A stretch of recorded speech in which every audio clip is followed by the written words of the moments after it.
Bonjour à tous. C'est toujours un grand kiff que de voir manger ces fourmis, et surtout de les voir manger goulûment. Sauf que, on lit un peu tout et n'importe quoi, et parfois, c'est pas simple de s'y retrouver, en tout cas pour les débutants. Je vous fais cette petite vidéo pour vous présenter comment moi je fais. Je ne détiens pas la vérité, mais en tout cas, je vais essayer de vous présenter tout ça. Allez-y, c'est parti.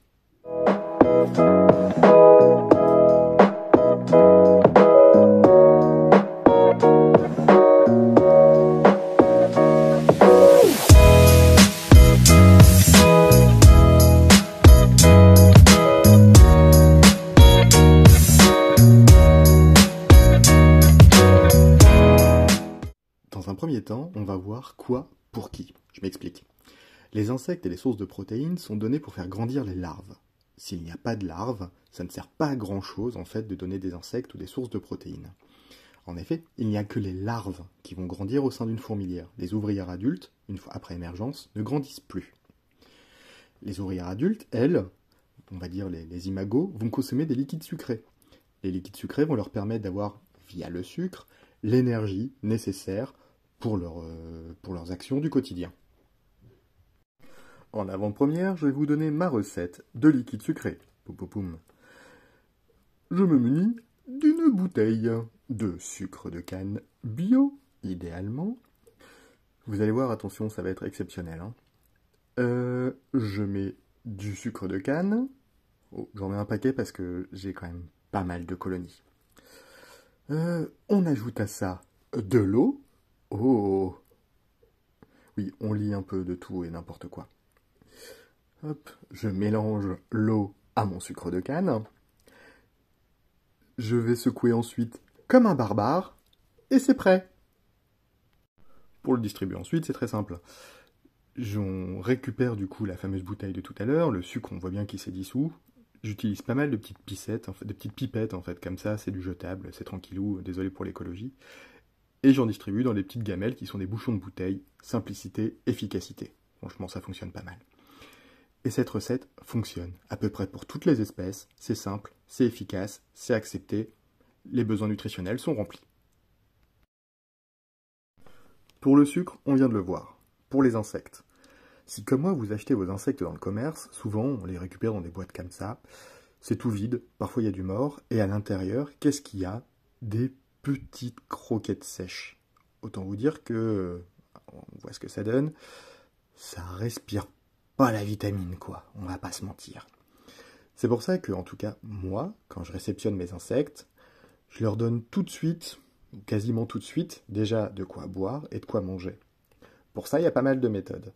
Moi, je leur arrive régulièrement, enfin, il m'arrive régulièrement de leur donner des bouts de pommes, parfois aussi, mais ça c'est dans mes élevages de blattes par exemple, parce que j'ai deux espèces de blattes en élevage, Blaptica dubia et des Red Runner, parce que c'est très prolifique. Je leur donne tout simplement mes surplus de pâtes, que j'ai bien humidifié avant, que j'ai repassé dans la passoire, comme ça moi elles sont gorgées de flotte. Et il n'y a qu'à voir en fait, dès qu'on leur donne à manger, les insectes se gavent et sautent dessus.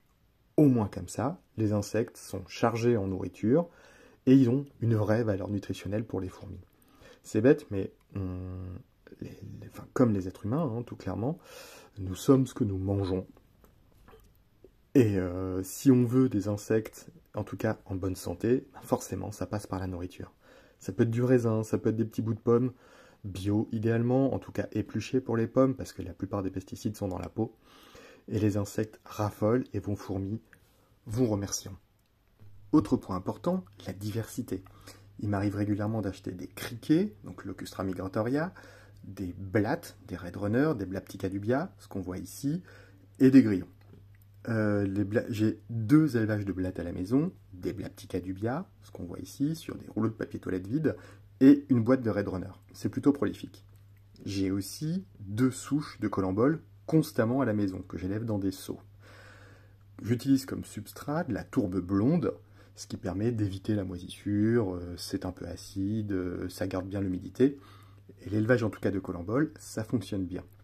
Les collemboles ont deux avantages. J'en mets dans tous mes terrariums naturels, ils vont permettre de manger les déchets et de rentrer en concurrence avec les acariens. Du coup, on évite l'apparition de trop d'acariens, et les collemboles seront aussi mangés par certaines espèces de fourmis, notamment les Gigantiops destructors et certaines Odontomachus. Ces collemboles sont nourris avec des paillettes pour poissons. Ça évite aussi, c'est sec et ça évite l'apparition d'acariens. J'ai également à la maison plusieurs souches de drosophiles. Ça demande un entretien assez régulier, les drosophiles, mais franchement, c'est très très bien accepté par toutes les fourmis. Vous mettez ça à des saltators, je vous jure, elles sautent partout, c'est un vrai bonheur. Ce sont des souches de drosophiles aptères, ce qui veut dire qu'elles ne volent pas. C'est plus simple et ça permet d'éviter d'en avoir partout dans la maison quand vous transférez les pots. Pour les drosophiles, j'ai une petite recette que j'avais à l'époque où j'élevais des dendrobates. J'élève toujours des dendrobates, mais beaucoup moins qu'avant. En fait, la base, c'est une banane très très mûre. C'est pas compliqué, ça se trouve assez rapidement et ça vaut pas très très cher. On l'écrase comme faire pour une purée. On ajoute de la compote pour que ce soit un peu plus liquide, en tout cas pour les larves. Pourquoi les larves, ce sont des asticots et ça se développe bien en tout cas dans des milieux assez liquides. Normalement, c'est les fruits pourris. J'ajoute des Quakers pour les vitamines et pour avoir un substrat un peu plus d'une bonne consistance en fait. Pourquoi du vinaigre? Ça permet d'éviter que le mélange ne moisisse, ne pourrisse. Et je rappelle que les drosophiles, ça s'appelle des mouches du vinaigre. On mélange bien, on obtient une pâte un peu visqueuse et on remplit des pots qui sont spécifiques pour ça. Ces pots, je les ai achetés, je crois, chez Insect Express, il y a déjà un moment où ça coûte pas grand-chose. Et comme j'ai toujours 8 pots pleins de drosophiles, et ben moi, ça me permet de me faire mes mélanges. Les mélanges, je les fais tous les dimanches. Parce que les drosophiles, il y a souvent des acariens dedans, et au moins du coup, ça m'assure un roulement, et j'en ai régulièrement à la maison. J'utilise ensuite de la paille. Pourquoi? Parce que les drosophiles, ce sont des drosophiles aptères, elles ne volent pas, elles ont besoin d'un support pour tenir, sinon elles vont s'engluer toute la journée dedans. Et ça sert aussi de support de ponte. Et ça permettra également aux asticots de sortir du mélange pour pouvoir ensuite éclore. On vérifie que les pots sont bien fermés, parce que c'est toujours pas très agréable, enfin c'est jamais très agréable d'avoir des drosophiles qui se baladent partout dans la maison.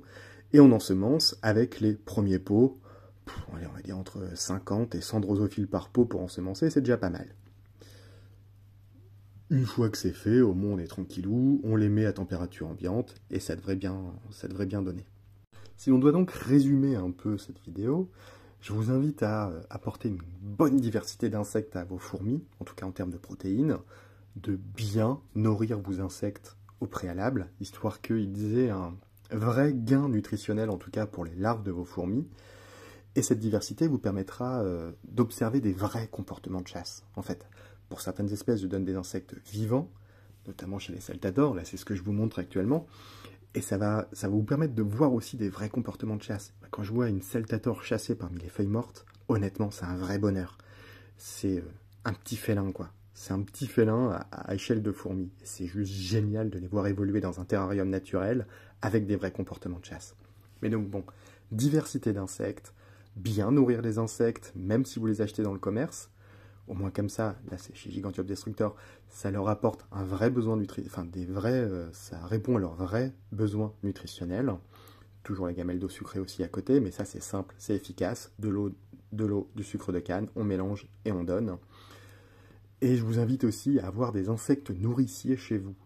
Pourquoi? Parce qu'au moins, même en cas de pénurie, ça vous permettra de toujours nourrir vos fourmis. C'est bête, mais vous leur donnez pas à manger, il n'y aura pas de développement de couvain. Là, chez Harpegnathos venator, qui sont pourtant très timides, on voit aussi de très bons comportements de chasse, même en plein jour.